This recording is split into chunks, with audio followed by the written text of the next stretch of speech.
So all of you fancy people that think Naples is the Beverly Hills of Florida, which maybe it isn't, it's also the center of Burmese python invasion. Amy Siewe has an extraordinary business. Amy, what you do sounds so interesting. I would absolutely sign up, but I'm not a Florida bound person. You hunt pythons and you take people with you. How did you develop the niche? I don't know. It's like so much cooler than going on safari. I think so. Yeah, I've been into snakes and reptiles ever since I was little, which I know, why wasn't it kittens or puppies or something? And it's Well, just that's the something whole that reason for this always, show. The whole reason for this show is there are those people that like unconventional animals, like dogs, cats, boring. Give me a snake. yeah, I never outgrew it. It's always been a hobby.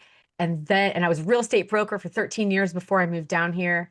I learned that there were pythons here. I thought, wow, I need to check this out. So I came down, caught a 9 footer. That was it. I was like, this is it. This is what I'm gonna do. Okay, so you caught a 9 footer. How does an attractive, glamorous real estate broker who stumbled into Florida catch a 9 footer? You talk about that. I went and got a bag of really good tangerines. How do you catch a 9 footer? You grab them behind the head and pull them out of wherever they are. Come on. Oh yeah. And, Oh and yeah. how and you designated yourself as the I don't know, the rescuer of the Everglades because or maybe it's not technically only the Everglades, but these pythons are a big ecological disaster, right? Oh, they're awful. They're invasive. They've eaten 98% of the mammals in parts of the Everglades. It's a huge problem. Wow. So the state actually was hiring people to Oh, do this. And so that's how I originally got started. I was hired by the state after I moved here. And then as a top hunter for the state of Florida, I made less than 50 or sorry, less than $20,000 a year. So that's when I started my own guiding business where I take people out and give them the experience. wow. So you were the top hunter? One of them, not the, but One of one of them, them. meaning the number of pythons you bagged or the number of inches or Yes. feet of python. Do No, you judge it the by? number of pythons I bag. So how do people find you? Obviously, now anyone listening to Exotic Pets, of course, those of you in Switzerland who have the Scratches app and are looking for friends with exotic pets, you could come to Florida. Why not? It actually would be, for someone interested in reptiles, would be an amazing trip. But how do people Absolutely. otherwise find you? You can't really go on Google. I want to catch a python today. How? You can. People find No me like that way. all the time. No. Absolutely. Yeah, but I Really? do have a website, thepythonhuntress.com, or I'm sorry, nope, just pythonhuntress.com. And Okay. then my Instagram, though, is where I probably have the most up-to-date videos and things like that. So you can follow me at the Python Huntress on Instagram. Wow. And people just can't get enough of seeing a glamorous blonde. No, seriously, it's this juxtaposition as are you in Indiana Jones? Is this for real or are you like the actress doing going through the motions? You're actually catching these Oh gigantic yeah. snakes. So what do you do with them after you catch them? They're bad boys. These are not like, oh, let's put them in a zoo. It's more, let's barbecue them. Yeah. Yeah, it's unfortunate. The funny thing is, years ago when I was in Indiana and Ohio, I was a breeder of corn snakes and rat snakes because I didn't No believe in, kidding.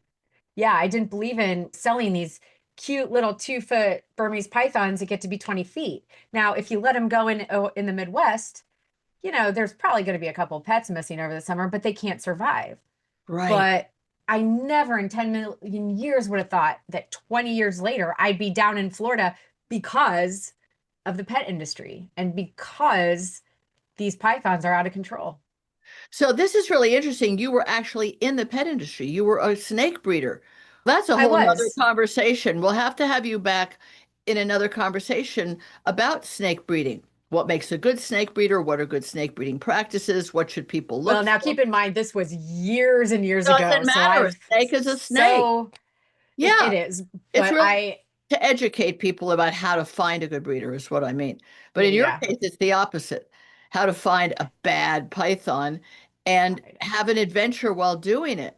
Do Yeah, and people it's so sad because it's not the python's fault. Of And I course. get a lot of people saying, "Oh, how could you do that?" It sucks. I hate that I have to kill them. Like I just out there, and they're so Yeah. beautiful. And every single one that I catch, I'm like, "Oh my gosh, it's so beautiful." The interesting thing is that 95% of the people out there that are python hunters are just like me, and that we're herpers. We love Oh my God, how snakes. interesting. And the reason that we're so good at our jobs is because, first of all, we're not afraid of the pythons. We know a lot about them. We constantly want to learn. We have a tremendous respect for them, but we also have a tremendous respect for the ecosystem. So Yes. everything we do is with honor and respect, and everything is done humanely. So that's what makes us good at what we do. That's all really well put. And you're a herper. So that's a Oh thing yeah. a person can be. Yeah. Like a Yes. golfer, Does you're a not mean I herper. have herpes. Good. I'm glad. You know what? Absolutely. Good to clear this up. These are different things. This is really quite amazing. So the people who come, I'm sure they're not on the far end of the spectrum, completely terrified of snakes. And they I might be have on the, had I've had a couple people come to get over their fear of snakes. oh, how interesting. Did I it get work? families. I mean, No, it's a they're pretty pretty, big snake to get over your fear. yeah. But I get families, I get girls' nights, I get boys' nights, I get fathers and sons, I get single people Wow. that can't find anybody else to go. I get people that live in South Florida that have gone out 6 or 7 times and haven't been able to find a python because they are very difficult to find and they want to learn how to do it. I get all kinds of people. It's so Oh fun. my God, it's got to be so cool. Okay, so how are they hard to find? They're camouflaged, but are they camouflaged for South Florida? Oh yeah. Yes. They are. I thought when I moved down here that based on what everyone was saying and how they're taking over the Everglades, I was going to walk through that swamp and be flinging them out left Yeah. and right. The case, not the case. It is, they are, I will tell you this. Whenever I spot a python and we grab it and everything, the most commonly asked question of me is, how the hell did you just see that? Like they're right there and they blend in. The 17-footer that I caught, I Yeah. saw this much, like her pattern through that much of grass. She was 17 feet. That's all I could see. Wow. Yeah. 17 feet is an enormous idea. That's Yes. so you've got her okay, you only saw that little amount, but it wasn't her head, and you have to grab her in the moment of grabbing right behind her head. Is that right? Is that the only way Yeah. to disable them, so to speak? You're not really disabling them. You're just it's the easiest way to be able to control them as much as you can without That getting bitten. okay, you didn't get bitten, but aren't they going to quickly wrap around you and squeeze the Oh life out of you? yeah. Oh yeah.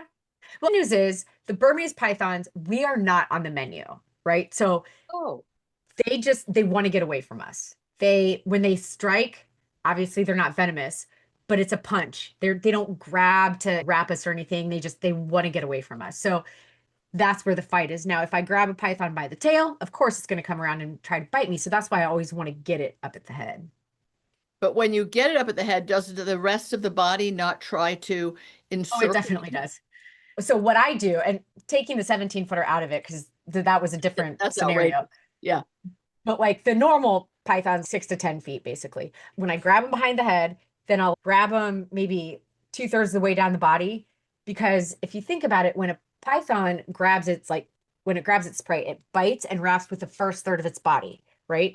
So if Ah. you can keep that first third from wrapping around you, you're in good shape. If the tail gets around you, it is what it is. But I Oh. try to keep that first third from coiling around me. All right. So do they have a great sense of hearing? By now you will know a lot of their attributes. Do they hear you tramping through the woods with the girls out on bachelorette night? No, thankfully, no, they don't have ears, so they don't hear us. And you can be as loud as you want. And that's the thing. You know how if you walk up on like a black racer or something and you don't even know it's there until it takes off? Yeah. These pythons, they're ambush predators, so they don't move. They don't look at us as prey or predator. So most of the time, we can walk right up to them and they won't even do anything. I'll be darned. Yeah. Until you grab them, then it's game on. But And they're they just wake kind of right like, up. they're like, who are you? Why are you standing there? You're annoying me. And then now I will say this, if they get spooked, they are lightning fast. Lightning fast. So I tell people you have time, but you can't hesitate. You tell them if you want to teach them how to do it themselves. But aren't most of the people with you tourists who are standing back 10 feet and No, a lot of people that book the hunts, they want to participate. And I always tell them, I will always catch the python, but I'll give you every opportunity to do it first. So you would really? be, oh yeah, it's so So in other funny words, because you point, you say right there, buddy, at 11 yeah, o'clock. yeah, and yeah, well, so we're on the back of a truck, say, I've got the platform, we're looking over the edges, see a python, yell python. We all jump off the truck and we already have deemed who's going to catch it and how to do this. We've already gone over that. And so Oh, whoever's up, I'll walk them through it again. Okay, come up on the side of it, whatever. And a lot of times they're gung ho about catching this thing and then they see it and they're like, oh, no, I think you can go ahead and get this one. I've had my moment of adrenaline. Now I just peed my pants. Yeah, You go right. ahead, Amy. You do the grabbing. Yep. And I'm Wow. fine with it. I love it. Oh yeah, of course. You wanted to do it on your own, but you can't really live on $20,000 a year. Certainly not in Naples, Right. Florida. That'll Right. maybe Right. cover your cocktail bill for the year. So, how many have you caught total number? At 750 some at this point. Wow. And there's other hunters that have caught a number around that or even more. Oh Or yeah, more. Some people have caught more if they've been here for right for a longer. long time. Yeah. Okay, Uh, so how does the state pay you? Do you cut their head off and count the heads, or how does that work? yeah, no, I don't get paid by the state anymore because they told me that I had to choose. I could Ah, either work for the state or do guided hunts. But what they do for the contractors, they do a Zoom call and literally like measure the snake on the Zoom call, no and kidding. that's how they get paid. And they know that it's today's snake, not 2 weeks ago. Yeah, As cheat. Yeah, because you have to measure it like when it's on its back. And then after you're finished measuring it, then you have to make a slit in its throat so nobody else can claim that Oh python. wow. Is Yep. that Yeah, it? on camera. Is that the? But by then it's dead. Oh, yeah, of course. Yes. So how do you humanely kill them? I have a captive bolt gun Mm-hmm. that they use on the sheep and pigs. Yes, So it goes into their brain, right? done. I mean, yeah, it's quick, it's easy. I And hate then it. yeah, because you were breeding them, you were loving them I since you were a little know. girl. But you know I what? know. It's part of the balance because humans have created this problem, obviously. Absolutely. So it's like euthanasia of excess puppies and kittens in shelters. The people who have to do it love them as much or more than anybody else, but humans have created this surplus. Yep. In It's this absolutely case, true. they've simply let them go run amok. So, Mhm. what did you say about the mammals? They've eaten all the mammals? 98% in parts of the Everglades are gone. All mammals, anything moving. Mainly, I haven't seen a rabbit in 2 years. I've seen a couple of raccoons, but it's everything. They eat bobcats, they eat deer, Oh alligators, my wading birds. God. Oh yeah, we found a python with a doe and two fawns in her at the same time. Stop it. It had three deer inside, a mom and two babies. Yep. These are some fearsome creatures. They have voracious appetites. Okay, so now you Voracious. have all these by now hundreds of pounds between you and the contract hunters, hundreds of pounds of snake meat. And you have a lot of aquariums in Florida, you have zoos. Is this meat of use to any captive animals that are being husbanded? I wish, I wish. So it's got a lot of mercury, very high levels of mercury. Oh, so it's not healthy meat. It's not. But on top of that, and I've had it before. I had a chef cook me some and four very good dishes, but it's so chewy, like Tough. python Leather. gum.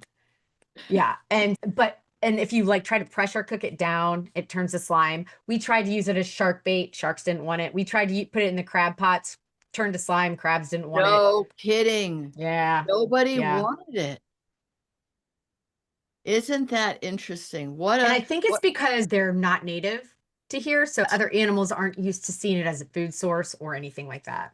so do you think that the original before they were turned loose, that originally they were smuggled into America as pets or were they bred here? It was legal to have them.